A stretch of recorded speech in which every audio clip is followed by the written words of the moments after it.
네. 예배 중이에요.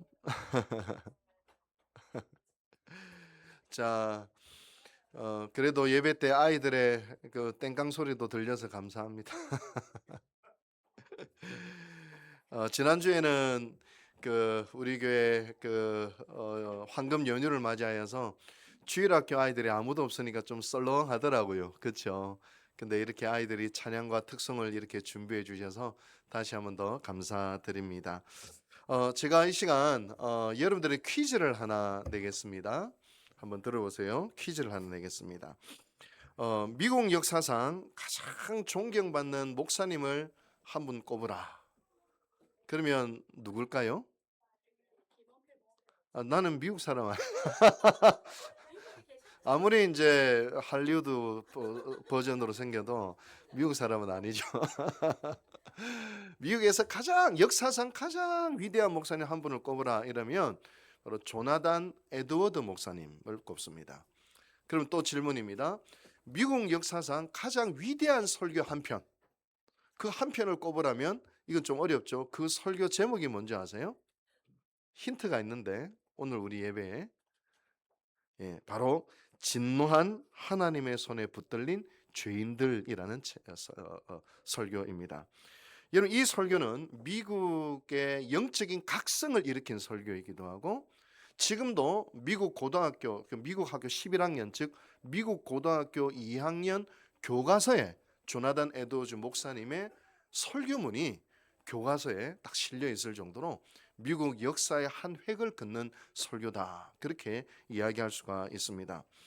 조나단 에드워즈 목사님은 이 설교를 통해서 모든 인간이 죄인이고 지옥불을 향해 달려가고 있다, 그렇게 말씀을 하셨습니다. 그러므로 이 땅은 전쟁이라는 거예요. 우리를 지옥불로 던져넣기 위한 사단의 역사가 있고 이를 막으시려는 하나님의 역사가 이 땅 가운데 있다는 것입니다. 그러므로 조나단 에드워즈 목사님은 이 설교를 듣는 모든 이들에게 도전을 합니다. 하나님께로 돌아오라. 하나님께로 돌아오라. 돌아올 때 인간 내면 속에 하나님의 영이 역사하시고 우리 마음에 큰 변화가 일어난다, 그렇게 이야기를 합니다. 조나단 에드워즈 목사님 있기 1700년 전에 사도 바울 선생이 로마서에서 동일한 설교를 하게 되죠. 우리는 모두 진노한 하나님의 손에 붙들려 있습니다. 이런 우리가 살게 되는 것은 십자가를 믿는 것밖에 없습니다. 그렇게 사도 바울 선생이 로마서 말씀을 통하여 그렇게 설교를 했습니다. 오늘 본문은 하나님의 진노 상태에 있는 인간을 사도 바울이 고발하는 내용입니다. 먼저 인간을 설명하자면 인간은 영, 혼, 육으로 되어 있죠. 이에 따라 인간도 세 부류로 나누어진다는 것 아십니까? 첫째로는 육으로 살아가는 인간들입니다. 창세기에 보면 짐승과 사람은 공통적으로 흙으로 만들었습니다. 흙은 물질이고 물질로 창조된 사람은 짐승처럼 육체적인 본능이 있습니다. 만약 사람이 육으로만 살아가면 그 사람은 짐승이 돼요. 아니, 어쩌면 짐승보다 못한 사람이 됩니다. 왜냐면요, 문제는 짐승은 배부르면 자기 먹을 것을 쌓아두지 않아요. 근데 인간은 먹을 것을 끊임없이 쌓아둬도 배고파하는 것이 인간입니다. 짐승은 자기 생존이 충분히 보장되면 다른 존재를 그렇게 해치지 않습니다. 사자도 배부르면요, 사슴이 지나가도 죽이지 않아요. 그러는데 인간은 탐욕은 끝이 없어요. 집단 학살, 인간 세상에만 있고요. 성폭행, 인간에게만 있습니다. 뒷담화, 이게 인간에게만 있어요. 그러므로 인간이 육체적 본능으로만 살아가는 인간이 되면 짐승보다 더 위험한 존재가 됩니다. 짐승만도 못한 존재가 되는 것이죠. 둘째로 혼으로 살아가는 부류가 있습니다. 혼을 영어로 soul이라고 하는데 우리가 생각하고 우리가 경험하고 우리가 감정을 가지고 우리가 결단하고 우리가 판단하는, 소위 이야기하면 지성과 감정과 의지가 우리의 혼의 영역입니다. 육으로 살아가는 인간을 본능적인 인간이라고 한다면, 혼으로 살아가는 인간을 성경적으로 표현하면 자기 소견에 옳은 대로 살아가는 인간입니다. 본능적인 인간보다는 조금 더 고차원적인 인간이지요. 그러나 이들 역시 자기의 생각, 자기의 경험, 자기의 감정에 충실하게 살아갑니다. 나름대로 도덕도 있어요. 근데 그 도덕이라는 것도 철저히 자기 중심적입니다. 여러분, 북한에 가면 뭐가 도덕적이겠어요? 북한 사회에서는 김정은에게 충성하는 게 도덕적인 것이겠죠. 여러분, 강도 떼들한테 가면 어떤 사람이 도덕적인 것이겠어요? 가능한 한 다른 사람에게 위해를 가해서 돈을 많이 뺏어 나오는 것이 강도 떼들에게는 도덕적인 것입니다. 제가 예전에 제주도에 그 한 달 살이를 한 적이 있었거든요. 그래서 얼마나 좋습니까? 우리 아내와 함께 한 달 살이 숙소를 막 정하는데, 이 숙소 어떨까, 저 숙소 어떨까 하면은 꼭 리뷰를 보게 됩니다. 근데 리뷰를 보는데 제가 약간 충격을 받았어요.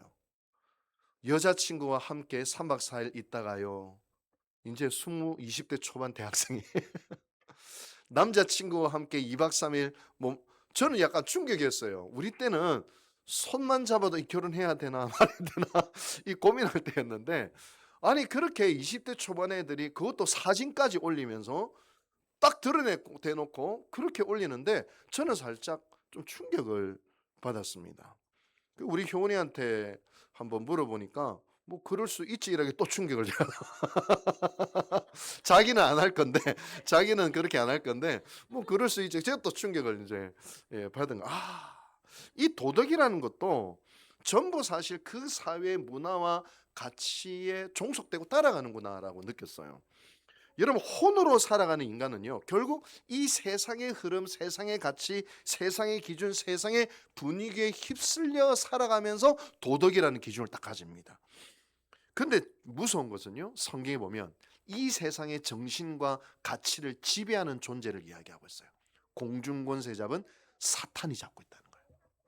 따라서 이 세상의 가치와 이 세상의 도덕과 내 감정과 내 흐름에 살아간다는 것은 마귀의 종이 되어 살아가겠다는 것과 성경적으로는 똑같은 것입니다. 혼으로 살아간다는 것이 이렇게 무서운 것입니다. 세 번째로는 영으로 살아가는 사람들입니다. 영을 영어로 스피릿이라고 하는데, 영의 역할이 뭔지 아세요? 영은 뭘까? 하나님을 인식하는 역할입니다. 하나님을 소통하고 하나님을 직감하고, 그리고 내 영혼 속에 깊은 죄를 깨닫고 죄로 인하여 통회하는 마음이 생기게 하는 것이 영의 기능입니다.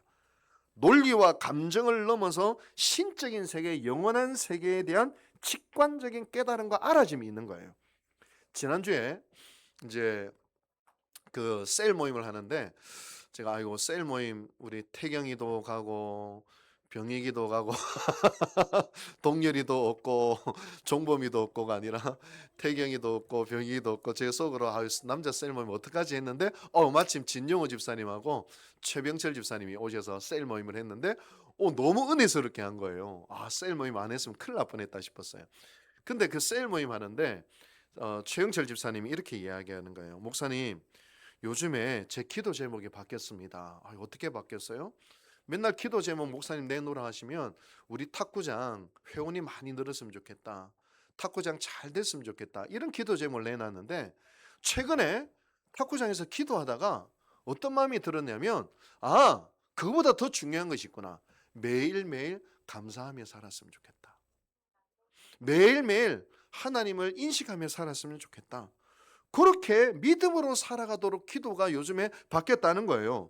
제가 그 고백을 듣고요, 논리가 아니라 제 영에서 나오는 기쁨이 막 올라오더라고요. 왜냐, 이 고백은 집사님이 성경 공부에서 논리적인 추론을 통해서 올라온 생각이 아니에요. 어디서 온 생각입니까? 하나님의 영이 집사님의 영에게 부어주신 깨달음이요 생각 아니겠습니까? 영의 기능은 하나님과 연결되고 접촉하고 직감하고 깨닫고 알아지는 것, 이것이 바로 영의 기능이요 역할입니다. 나아가 여러분, 우리가 예수를 믿게 된 것도, 이 자리에 앉아 있는 것도 사실은 내 영의 이끌림 속에 이 자리에 앉아 계시는 것입니다. 제가 여러 번 말씀드렸지만 창세기 2장 7절에 하나님이 인간에게만 영을 불어넣으시니 그가 영적인 존재가 됩니다. 짐승은 귀신을 두려워하지 않아요. 여러분 개와 돼지가 기도하는 것 보셨습니까? 사람만이 영적인 존재이기 때문에 사람만이 영적인 행위를 하게 됩니다. 하나님은 영이시기에 사람만이 영이신 하나님의 형상을 따라 지음을 받았습니다. 그러므로 사람이 사람 되게 하는 것은 뭐냐? 사람이 사람인 것은 그가 영에 있기 때문에 사람인 것이에요. 영이 죽으면 그는 짐승이 됩니다. 아니 짐승만도 못한 존재가 됩니다. 영이 있는 이유는 하나님과 소통하고 하나님을 가까이 하고 하나님과 동행하기 위해서입니다. 오늘 본문은 육체에 사로잡혀 살아가는 본능적인 인간과 혼에 사로잡혀 살아가는 자기 소견에 옳은 대로 살아가는 인간에 대한 고발을 사도 바울이 하고 있습니다. 이들은 모두 진노하시는 하나님의 손에 붙들려 지옥으로 던져진다는 것입니다. 그런데 결론적으로 보면 로마서 1장 전체는 뭘 이야기하느냐? 이런 진노, 하나님의 진노에 있는 죄인이 믿음으로 산다, 이야기를 하는 것입니다. 믿음이 뭐냐? 이거는 다음 주에 좀 구체적으로 살펴보려고 합니다. 십자가의 복음을 믿을 때에 하나님의 영이 그에게 임하고 그의 영과 혼과 육이 구원받는 이 구원의 시작의 놀라운 여정이 시작이 되어진다는 것이죠.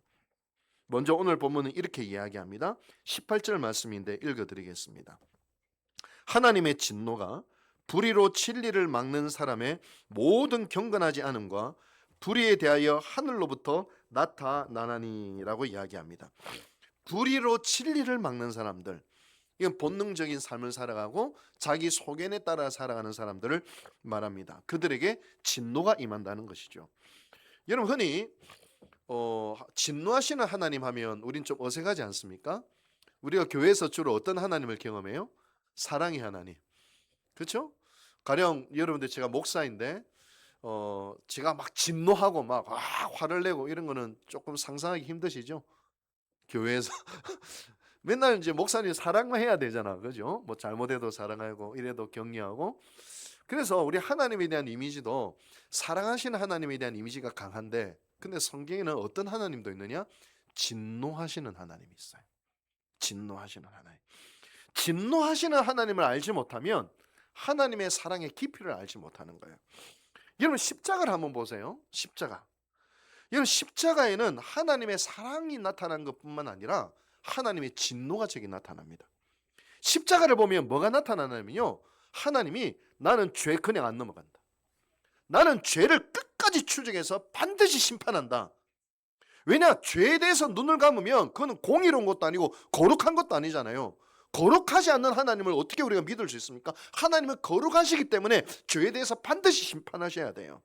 그래야 공의로운 것입니다. 그래서 십자가에서 공의를 이루시기 위해, 죄를 심판하시기 위해 그 아들에게 죄를 다 뒤집어 씌우시고 그 아들을 죄 심판을 하시고 사지를 찢으시고 피를 흘리시게 하시면서 당신의 진노를 십자가에 부어버리시는 사건입니다. 보통 십자가에 달리면 일주일 동안 호통당하며 죽는다고 이야기해요. 근데 주님은 십자가에서 얼마 동안 달려 계신지 아십니까? 얼마 동안 달려 계시죠? 6시간 딱 달려 계십니다. 아침 9시부터 오후 3시까지. 보통은 6일을 달려 있는데 왜 예수님은 6시간만 달려 계셨을까? 어떻게 6시간 만에 죽으셨을까? 제가 물론 그 예언에 다 기록된 거예요. 예언에 다 기록된 거지만, 근데 제가 그것을 상상을 하면서 깨닫게 되었어요. 예수님이 십자가에 달리는 그 순간, 여러분 한번 생각해 보세요. 우리의 모든 질고와 상처와 죄와 고통을 다 짊어지셨잖아요. 여러분들 인생을 살아가면서 가장 고통스러운 때를 한번 떠올려 보십시오. 가장 억울했을 때, 가장 속상하고 답답했을 때, 가장 분노가 일어났을 때, 정말 죽고 싶었을 때, 한번 또 스트레스 받았을 때, 여러분 내 인생에 그런 스트레스도 견디기 힘든데 예수님의 십자가는 모든 인류의 저주, 모든 인류의 고통, 모든 인류의 스트레스, 나의 억울한 분노, 상처, 이것들이 예수님이 딱 기도를 하는데 십자가에 이 지구상에 살았던 몇 천억의 인간들의 모든 저주와 고통이 예수님의 그 연약한 육체에 확 쏟아부으시는 거예요. 그래서 예수님 견디기 힘드셨겠다. 견디기 힘드셨겠다. 여러분 누군가 상담을 할 때도 그 상담을 이렇게 들으면 나도 힘들잖아요. 그죠? 뭐 차영숙 집사님이 가령 가정에서 뭐 어떤 어려움이 있다. 뭐 자녀의 문제가 있거나 뭐 이렇게 한다. 그래서 상담을 요청해서 목사님 이런 어려움이 있습니다. 같이 힘들잖아요. 근데 그 정도가 아니라 혼자 인류의 죄가 저주와 고통과 아픔이 예수님의 육체에 쏟아부어지니 예수님이 견뎌낼 재간이 있었을까? 그래서 6시간 만에 돌아가신 것이 아닐까? 저는 충분히 기도하면서 합리적인 결론에 도달하게 되었습니다. 십자가는 우리 편에서 보면은 말할 수 없는 사랑이요 은혜이지만 정작 하나님 편에서는 당신의 아들을 그렇게 죽이실 수밖에 없는 하나님의 고통이요 슬픔인 것입니다. 이렇게 하나님의 진노를 깨달을 때 우리는 십자가에서 나타난 하나님의 사랑이 얼마나 고귀하고 값진 것인지를 깊이 경험할 수 있는 것입니다. 이렇게 본능적인 삶을 살아가고 자기 소견에 옳은 대로 살아가는 혼의 사람, 육의 사람의 공통점을 성경을 보면 고의적으로 하나님을 부인한대요. 오늘 보면 19절에 보면 하나님을 알만한 것이 사람 속에 있다. 그런데 그들이 하나님을 부인한다는 것입니다. 왜 부인한지 아세요? 하나님을 왜 부인할까? 내 본능대로 살고 싶어서, 내 옳은 대로 살고 싶어서 하나님을 부인하는 것입니다. 여러분, 영국에서 있었던 일인데요, 실제 사진을 찍은 겁니다.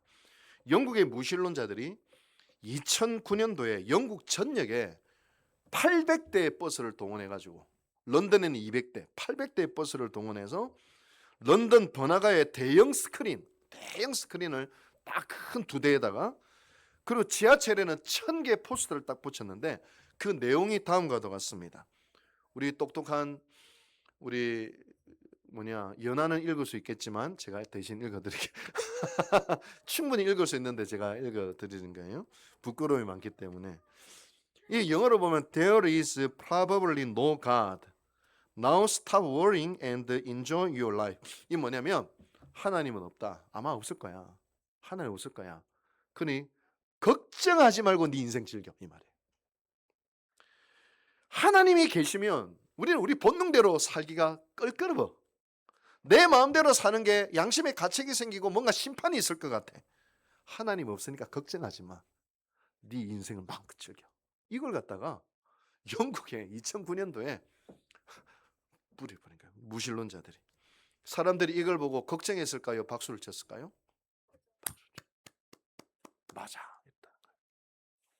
그래서 예배당이 술집으로 넘어가고 나이트클럽으로 넘어가고, 이것이 로마서 1장에서 말하는 진노하시는 하나님의 손에 달린 인간들이 저지른 것, 하나님을 거부하는 것. 이 캠페인을 주도한 사람이 리처드 도킨스라고 하는 세계적인 무신론자예요. 이 사람이 쓴 만들어진 신이라고 하는 책이 있는데 속에 많은 젊은이들이 무신론에 떨어지게 했습니다.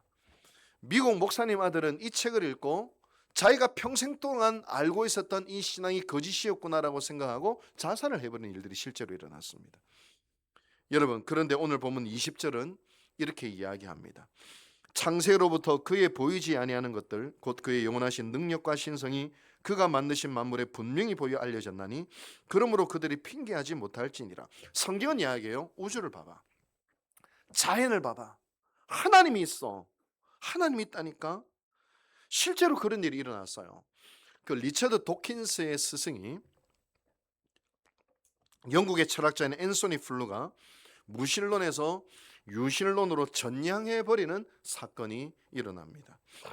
그리고 책을 한 권 쓰는데 어떤 책이냐? There is God. 신은 있다라는 책이에요. 전에 셀 모임 하면서 한번 나눈 적이 있죠.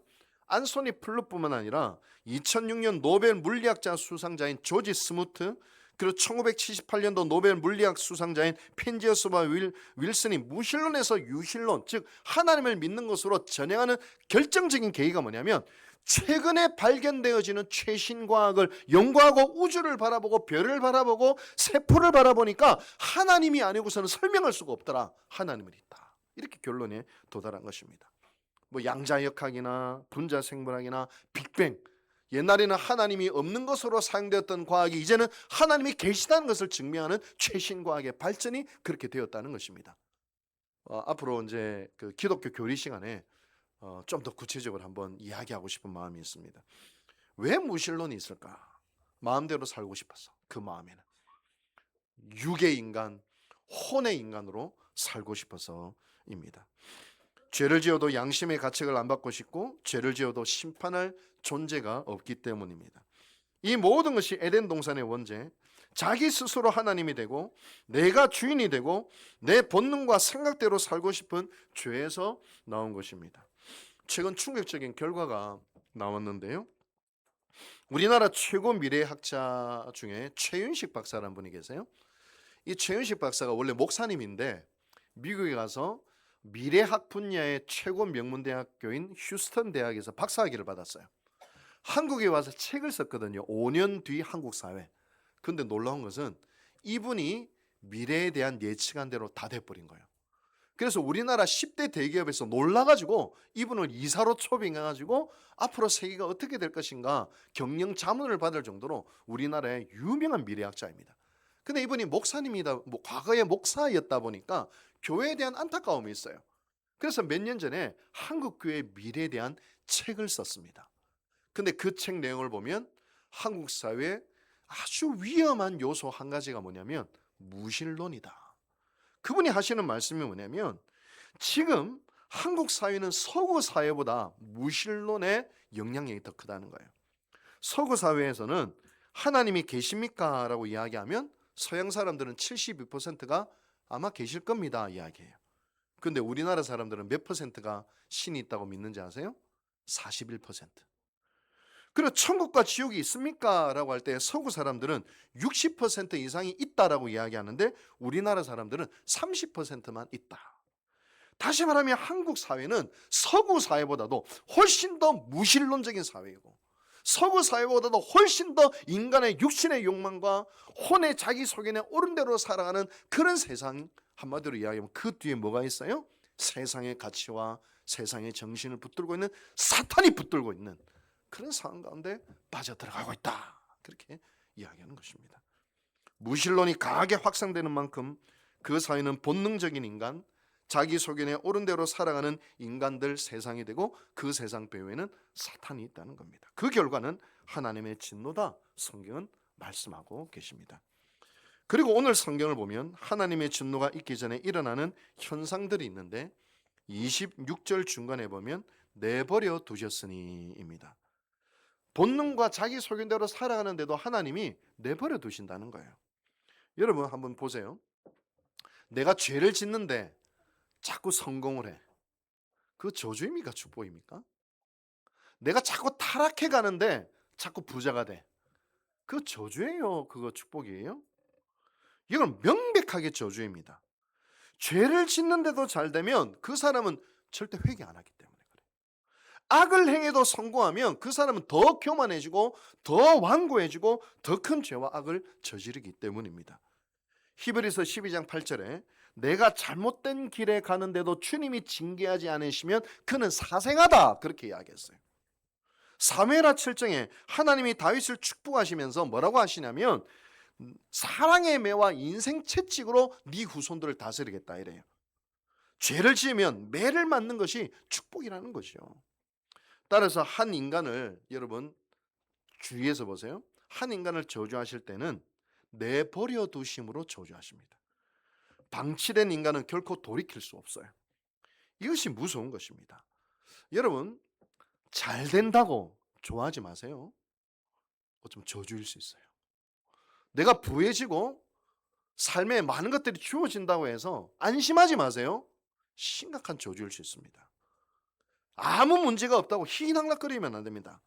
중요한 것은 뭐냐? 지금 내가 본능을 따라가 살아가는 존재냐? 자기 소견에 옳은 대로 살아가는 존재냐? 아니면 영을 따라 살아가고 하나님과 소통하며 하나님을 경외하며 살아가는 존재냐? 이것이 우리의 인생 속에 죽고 사는 문제라는 겁니다. 이렇게 영으로 살지 않고 육과 혼으로만 살아가는 사람인지 어떻게 알 수 있느냐? 성경은 힌트를 딱 줘요. 누가 본능적으로 살아가는지, 누가 혼으로 살아가는지 그 현상들이 있다는 거예요. 그게 바로 로마서 1장 29절에서 31절 말씀입니다. 우리 한번 같이 한번 읽어볼까요? 공동번역 성경으로 제가 하니까 좀 더 효과적이더라고요. 시작. 그래서 인간은 온갖 부정과 부패와 탐욕과 악독으로 가득 차 있으며 시기와 살의와 분쟁과 사기와 악의에 쌓여서 없는 말을 지어내고 서로 헐뜯고 하나님의 미움을 싸고 난폭하고 거남하며 제 자랑만 하고 악한 일을 꾀하고 부모를 거역할 뿐더러 분별력도 신의도 온정도 자비도 없습니다. 없대요. 제가 성경을 보면서 깜짝 놀란 것은요, 제가 이제 성경을 통독하다 보니까 예전에는 몰랐는데 거짓말하는 사람, 거짓말하는데도 입을 닫는 사람, 말을 지어내는 사람들에 대한 심판이 어마어마하게 많다는 것을 이번에 제가 깨닫게 되었어요. 왜냐? 예수님이 거짓말과 지어낸 말로 죽임을 당하셨기 때문에 너무 싫은 거예요, 그게. 어제 이지연 집사님이 꽃꽂이 하면서 아주 멋진 말을 하나 하더라고요. 목사님, 커피를 마실 때는 가만히 보면 뒷담화를 많이 한대. 다 그런 건 아니지만 커피를 마시면 뒷담화하기 좋은, 또 커피 업을 하시는 분한테는 좀 죄송하네. 다 그런 건 아니에요. 근데 이제 커피를 마시면 뒷담화를 할 수 있는데 차를 마시면 왠지 경건해져서 뒷담화를 못 한대요. 좋은 말을 하면 되겠는데요. 그래서 제가 어떤 생각을 들었냐면, 혼자 있을 때는 커피를 마시지만 여럿이 있으면 차를 마셔야 되겠다. 그래서 한 달에 한 번 정도는 제 방에 보이차가 있거든요. 셀머니 마치고 들고 올라와서 보이차 같이 마시면 좋겠다. 그런 생각이 제가 들었습니다. 여러분, 우리의 본능과 우리의 생각, 나아가 우리의 감정이 영의 지배를 받아야 합니다. 하나님의 말씀의 지배를 받고 하나님의 영의 지배를 받지 않으면 우리는 혼을 따라가거나 육을 따라가는 존재가 된다는 겁니다. 여러분, 기분 나쁜 일이 왜 그래 많을까요? 왜 분노한 일이 많을까요? 왜 상처받는 일들이 많을까요? 내가 영의 지배를 받지 않고 내 본능과 내 소견의 오름의 지배를 받기 때문입니다. 오름이란 단어가 중요해요. 타락한 자의 특징이 뭔지, 자아중심적인 사람의 특징이 뭔지 아세요? 나는 옳다, 나는 옳다. 그래서 주어가 항상 나예요. 나는, 내가, 나. 그리고 또 붙어요. 옳다, 옳다, 옳다 생각하는. 그게 자아중심적, 혼중심적인 삶을 살아가는 사람들의 특징이라는 겁니다. 특히 우리 혼이 중요해요. 내 혼, 지성과 감정과 의지에 말씀을 집어넣으면 혼이 영에 붙어버리지만 이 혼을 방치해버리면 이것이 육에 붙어버린다는 겁니다. 하나님은 전지전능하신 분이시지만 마음대로 못하는 것이 우리의 혼, 우리의 마음입니다. 우리의 혼의 창조주 하나님을 받아들이면 하나님은 못하시는 것이 없으십니다. 우리의 혼에 하나님을 거부하면 그 혼의 자리에 마귀가 점령해 버리는 것입니다. 가룟 유다의 그 마음이 왔다 갔다 했잖아요. 혼이 왔다 갔다 할 때 예수님은 여러 번 가룟 유다를 권면하셨어요. 그러나 그 혼의 자리에 마귀가 생각을 집어넣어줘 버렸어요. 그러자 자기 생각이라고 가룟 유다는 생각했어요. 그러자 주님은 포기하세요. 네 할 일을 하라 말씀하십니다. 가룟 유다가 그 혼을 사단에게 내어줬기 때문에 주님도 가룟 유다를 어찌할 수 없었다는 것입니다. 그러므로 잠언 4장 23절은 무릇 지킬 만한 것 중에 더욱 네 마음을 지켜라. 생명이 여기서 난다. 이렇게 이야기하고 있습니다. 주님도 네 마음을 다해서 하나님을 사랑해라. 그렇게 말씀하고 계십니다. 여러분, 우리가 이 세상을 살아가면서 진짜 지켜야 되는 것은요, 우리의 혼을 지켜야 돼요. 우리의 혼이 육에 붙어버리지 아니하고 영에 붙어버릴 수 있도록 우리의 혼 속에 뭘 집어넣어야 됩니까? 말씀을 계속해서 집어넣어야 됩니다. 제가 지난주에도 간증을 했지만 제가 한 8개월 동안에 악몽을 꿨어요. 힘들었던 일, 나에게 고통을 준 사람, 그런 상황, 이런 것들이 꿈에 자꾸 나타나는 거예요. 그리고 거기서 내가 뭐 싸우기도 하고 또 내가 분노를 터뜨리다 꿈을 꾸면 그게 하니까 좀 괴롭더라고요. 그랬는데 한 3주 전부터 그 꿈들이 싹 사라지고 행복한 꿈이 딱 꿔지는 거예요. 왜 그러느냐? 제가 성경을 자꾸 보니까 제 혼 속에, 심지어 제 무의식 속에 하나님의 말씀이 들어오시니 그 말씀이 제 무의식까지도 치유해 나가시는 거예요. 할렐루야. 무의식을 치유해 나가시는 거예요. 우리의 혼을 방치하면 안 됩니다. 하나님의 말씀을 자꾸 집어넣고 아침에도 딱 눈 뜨면 어떻게 해야 돼요? 우리 새벽을 깨우는 말씀 들으셔야 돼요. 할렐루야. 하루에 성경책은 최소한 3장 이상은 읽으셔야 돼요. 읽으셔야 돼요. 묵상하셔야 돼요. 그리고 내 혼을 말씀으로 자꾸 채워야 하는 것입니다. 제가 설교를 준비하면서 로마서 1장의 주제는 하나님이 진노를 이야기하시지만 결론은 뭐냐면 진노가 목적이 아니라 믿음으로 산다라는 것입니다. 여러분, 우리는 하나님의 진노를 받아 마땅한 자들이지만 믿음으로 우리의 영은 살아나고 우리는 구원받는다, 이걸 이야기하고 있는 겁니다. 요즘에 성경 통독학교를 하면서 선지서를 읽고 있는데요, 선지서를 읽으면 되게 암울해요. 하나님의 심판과 진노가 너무 무섭게 예언되고 있기 때문입니다. 심지어는 선지서를 보면 예루살렘 성전에서 화려한 제사를 바라보면서 주님이 뭐라고 말씀하시는지 아세요? 헛된 재물 가져가지 마라. 내가 역겹다. 받지 않겠다. 니들이 거기서 기도해도 나는 응답하지 않겠다. 근데 사람들은 화려한 성전에서 화려한 사람들이, 수많은 사람들이 확 드리니까 뭔가 일어나고 있다고 생각하지만 거기에 뭐가 없느냐? 하나님의 말씀에 순종함이 없고 경외함이 없는 그 예배를 나는 받지 않겠다, 하나님은 말씀하고 있습니다. 여러분, 우리 예배도요, 화려함과 이러저런 행사로 하나님의 부재를 채우려고 하는 경향들도 어쩌면 한국교회에 있을 수도 있습니다. 하나님의 말씀에 순종하지 아니하고 겸손하게 하나님의 뜻에 나아가지 않으면서 오히려 이 예배의 영혼의 빈 공간을 뭘로 채우느냐? 화려한 행사와 사람들을 막 물량으로 채우는 거예요. 그리고 뭔가 일어나고 있다고 착각을 하는 것이죠. 여러분, 예배는 무엇입니까? 하나님의 말씀에 대한 절대적인 순종입니다. 하나님을 사랑하고 이웃을 사랑하는 것입니다. 그러나 선지서 마지막에 가면 하나님의 사랑이 발견돼요. 내가 반드시 회복한다, 구원한다, 살리겠다라고 말씀하십니다. 여러분, 오늘 성경 본문의 하나님의 진노는요, 마치 응급실의 심장 전기 충격기와도 같아요. 저 손에 들고 있는 게 거울이 아니라 충격기입니다. 깜짝 놀라죠? 우리의 영이 죽어가고 있을 때 하나님은 심장 충격기를 팡 하고 사용하시듯이 우리를 때로는 징계하시고 우리는 때로는 진노를 퍼부으실 때가 있습니다. 그 목적은 죽이시기 위함이 아닙니다. 우리를 살리시기 위함입니다. 그러고 보면 우리의 삶에 일어나는 모든 것은 사실 하나님의 사랑이에요. 우리의 실패, 하나님의 사랑이에요. 우리의 징계, 심지어 배신과 상처와 고통도 모두 하나님의 사랑이에요. 전기 충격기예요. 하나님은 오늘 우리에게 돌아오라고 말씀하십니다. 오늘 이 말씀을 통하여 우리에게 겸손히 질문할 수 있게 되기를 바랍니다. 지금 나는 육의 본능이 지배하고 있는 부분은 무엇인가? 지금 나는 혼의 자기 소견의 오름대로 살아가고 있는 그 영역은 무엇인가? 이제 거기에 하나님의 말씀이 부어지기를 원합니다. 성령이 부어지기를 원합니다. 그래야 저와 여러분들이 영으로 살아갈 수 있게 되기를 바랍니다. 바로 거기에 우리의 기쁨이 있고 거기에 우리의 영혼에 참된 행복이 있다고 주님은 말씀하십니다. 함께 기도하시겠습니다. 자비하신 하나님, 우리는 설교를 들을 때도 내가 듣고 싶은 말씀을 듣기 원합니다. 말씀을 읽을 때도 사람들과 대화할 때도 내 생각을 증명해주고 내 감정을 위로해주는 그 말을 듣기를 원합니다. 그러나 하나님은 우리에게 그렇게 다가오는 것이 아니라 우리의 영을 살리기 위한 말씀으로 다가오심을 믿습니다.